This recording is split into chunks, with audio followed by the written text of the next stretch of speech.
салом дӯстон, имрӯз мо мисли ҳамеша дар бораи хабарҳои ҷолиби футбол гап мезанем. Хабарҳое ки ҳар касе дӯстдори футбол бояд донад. Хабарҳое ки имрӯз ҳама дар бораи онҳо гап мезананд ва мо ҳам бояд бифаҳмем ки чӣ воқеан мегузарад. Ман ба шумо мегӯям ки чӣ шуд, чӣ маъне дорад ва фикри шахсии худро ҳам мегӯям. Хулоса ҳамааш сода ва рост мисли ҳамеша. Ва дӯстон, фаромӯш накунед, ҳамаи чизҳои ҷолибтарин дар телеграм-канали ман аст. Онҷо метавонед на танҳо фикрҳои нав ва ахборро бинед, балки бозиҳои калонро низ тамошо кунед дар сифати хуб. ҳамроҳи ман ва дигар мухлисон муҳокима намоед. Ссилкаи телеграм-канал дар описания ва комментарияи ин видео гузошта шудааст. ҳамин тавр обуна шавед, то ҳамеша дар хабар бошед ва футболро бо кайф тамошо кунед. Дӯстон, вазъият дар Ливерпул бозам пурпечу тоб мешавад ва маркази тамоми баҳсҳо бозам номи Муҳаммад Салоҳ аст. Ҳоло ҳам мепурсанд, оё Салоҳ ҳамон он шахсе аст ки тамоми даста ба ӯ такя мекард?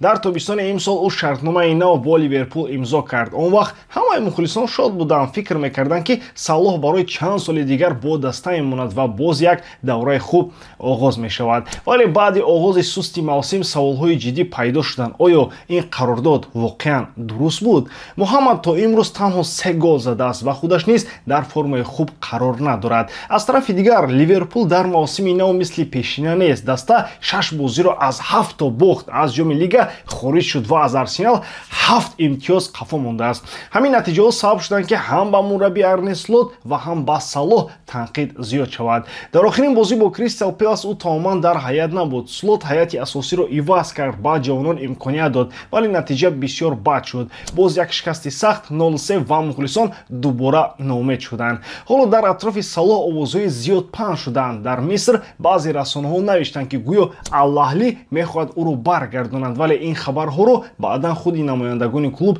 рад карданд. Гуфтанд ки ҳеҷ гуна гуфтугӯ вуҷуд надорад ва худи Салоҳ ҳам ҳоло пурра рӯй ба Ливерпул дорад. Яке аз роҳбарони собиқи Ал-Аҳлӣ гуфтааст ки ин танҳо суҳбатҳои расонаҳо, Салоҳ бозингари сатҳи ҷаҳонӣ аст ва ҳоло вақти бозгашт ба Миср нест. Дар Англия низ таҳлилгарон ба ин мавзӯъ назар доданд. Масалан, Ҷимми Хасселбенк, собиқ ҳамлагари Челси, гуфт ки Салоҳ дигар маркази асосии даста нест. Ба гуфтаи ӯ, Ливерпул ҳоло ҳанӯз системаи худро наёфтааст. Ван Дейк каме хаста менамояд. Керкес ҳанӯз бо муҳити нав мутобиқ нашудааст. Бредли ҷавон аст ва таҷриба надорад ва худаш Салоҳ гӯё дигар ҳамон рӯҳияи пешинаро надорад.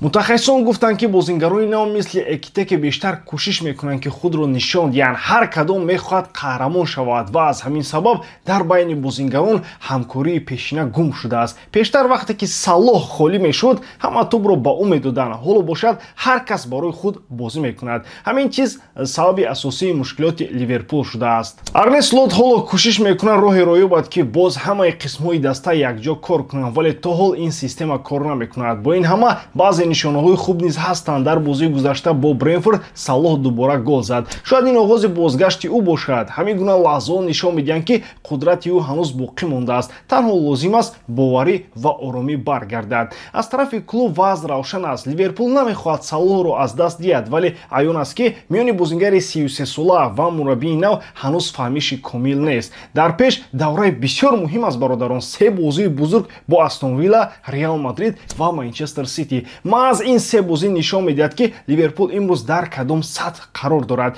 Ҳоло ҳамаи назарҳо ба Арне Слот равона шуданд. Ӯ бояд роҳеро ёбад ки ҳам натиҷа баргардад, ҳам Салоҳ худро дубора муҳим ҳис кунад ва ҳам рӯи даста эҳё шавад. Зеро агар ҳамин ҳолат идома ёбад, мавсим барои Ливерпул бисёр душвор мегузарад.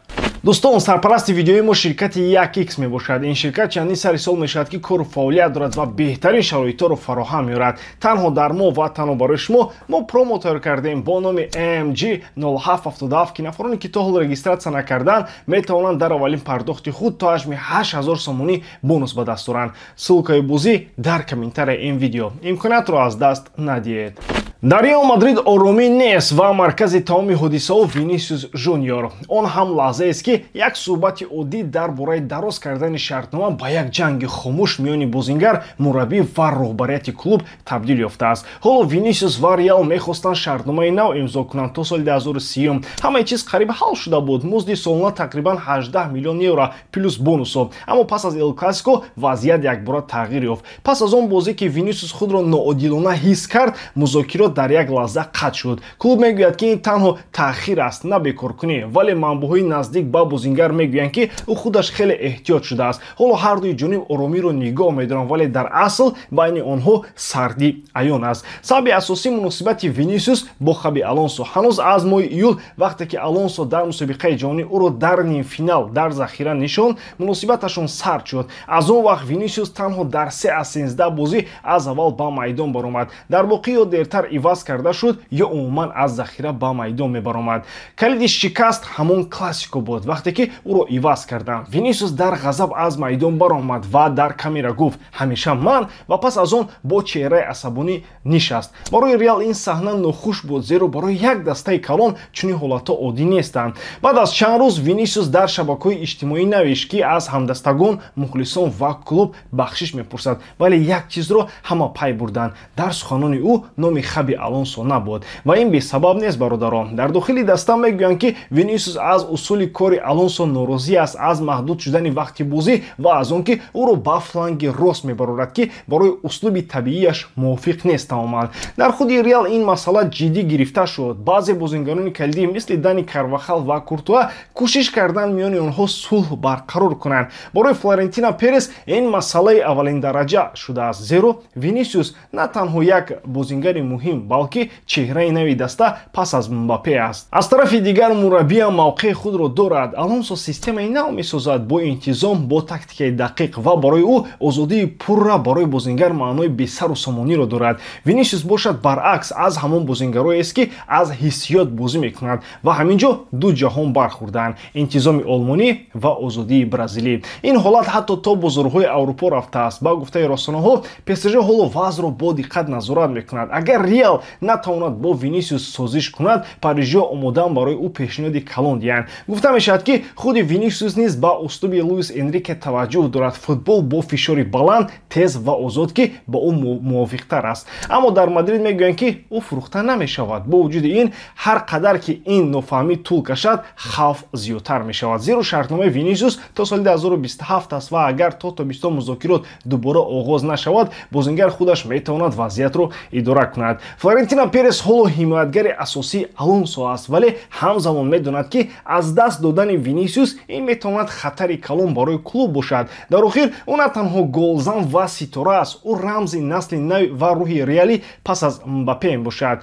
ҳоло ҳамаи чиз дар дасти роҳбарият аст. ё онҳо рӯи мувофиқат меёбанд ва сулҳ барқарор мешавад, ё ин ихтилоф метавонад ба ҷанги шахсӣ табдил ёбад. барои Реал ин на танҳо масъалаи як шартнома аст, ин масъалаи роҳ ва ҳуввияти даста дар солҳои наздик мебошад. дар Барселона ҳоло мавзӯи асосӣ на бозии охир, балки ояндаи ҳамлагари марказӣ ва номи асосӣ дар ин суҳбат Виктор Осимхен. каталониҳо ба он назар андохтаанд мисли ба бозингаре ки метавонад ҷои Роберт Левандовскиро гирад вақте ки мавсим ба поён мерасад. ҳоло Левандовски бозингари бузург, легенда, аммо сину сол коли худро мекунад. ӯ аллакай 37 сола аст. аз оғози ин мавсим равшан аст ки суръат ва барқарории ҷисмонияш дигар мисли пешина нест. ӯ бори аввал аз замони омаданаш ба Барса дигар бозингари собит дар ҳайати асосӣ нест. ҷароҳатҳо, хастагӣ, рақобати зиёд, ҳамаи чиз таъсир гузоштааст. вақти он расидааст ки Барселона ба оянда назар кунад ва ҳамин ҷо номи Осимхен пайдо мешавад. дар Галатасарай ӯ мавсими афсонавӣ гузаронд. 37 гол дар 41 бозӣ. барои Туркия ин рақамҳо ҳайратовар аст ва агар росташро гӯем, ӯ дар он ҷо мисли шери майдон аст. Барселона медонад ки пас аз Левандовски ба касе ниёз дорад ки на танҳо гол занад, балки дастаи ҷавонро пеш барад ва Осимхен аз ҷиҳати услуб комилан мувофиқ аст. қавӣ, зуд ва ҳамеша бо ҳисси гол. аммо як чиз ҳаст: пул. Галатасарай ӯро аз Наполи бо 75 миллион евро харид ва ҳоло боз як қадами бузург бардоштааст. қарзояшро пӯшонд, стадионро пурра пардохт кард ва молиявиаш озод аст. яъне ин дигар клуби хурди фурӯшанда нест. ҳоло худи онҳо мехоҳанд дар Аврупо бузург шаванд. бинобар ин масъала дигар дар сатҳи мехоҳем ё ин ки намехоҳем нест. ин масъалаи қимат аст. барои гирифтани чунин бозингар Барса бояд пешниҳоди воқеан калон диҳад. гап аз садҳо миллион меравад ва бо маҳдудияти молиявии Ла Лига Лига, ин як мушкили ҷиддӣ мешавад. Дар дохили клуб ҳаминро мефаҳманд. Аз ин рӯ Барселона оромона муносибат мекунад. Аввал бояд вазъи молиявиро ба тавозун расонад ва танҳо баъд ба бозори трансфер ворид шавад. ҳоло онҳо бо қоидаи 1:1 аз ҷониби Ла Лига рӯбарӯянд, яъне барои ҳар 1 еврои нав бояд 1 евро сарф кунанд ва дар чунин шароит овардани бозингари 100 миллиона кори осон нест. Бо ин ҳама Осимхен ба системаи Барселона хуб ҷой мегирад. ӯ қувват дорад, ҳаракати зиёд ва асосаш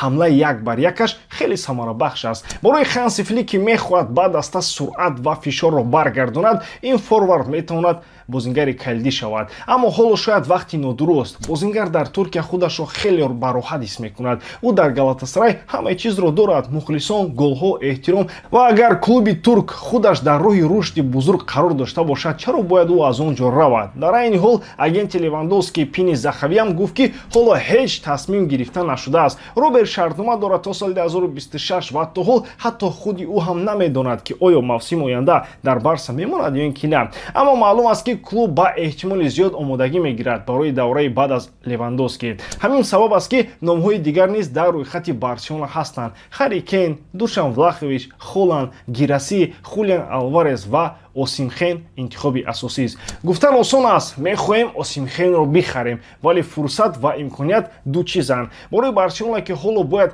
ҳам дастаи ҷавонро нигоҳ дорад ва ҳам қарзҳоро идора кунад, ин метавонад як имтиҳони воқеӣ гардад. Чӣ хеле ки гуфтем, ҳоло Галатасарай дигар клуби фурӯшанда нест. Онҳо худ нақшаи бузург доранд. Ман ҳатто шунидам ки онҳо мехоҳанд дастаашонро бозам пурқувваттар кунанд. Мегӯянд ки дар рӯйхати онҳо ҳатто номҳои калон ҳастанд. Масалан, дарвозабони Барселона ки дар Барса лозим нест: Тер Штеген, Чалханаглу ва ҳатто яке аз капитанҳои ПСЖ. Ҳамин тавр ваз равшан аст. Осимхен ба Барселона хеле мувофиқ аст, вале масъала танҳо дар хоҳиш нест, дар қудрати молиявист. Агар Барса дар ҳақиқат мехоҳад ӯро бигирад, бояд барои ин на танҳо пул, балки ирода дошта бошад. Ба ҳамин тамом, бояр дорам ки эҷодкории ман ба шумо писанд меояд. Лайк, комментария ва дар канал обуна шуданро аз ёд набароред. Бо шумо бисёр вақта Муҳаммад Гаиров. Хай бародарон, дар паноҳи Аллоҳ.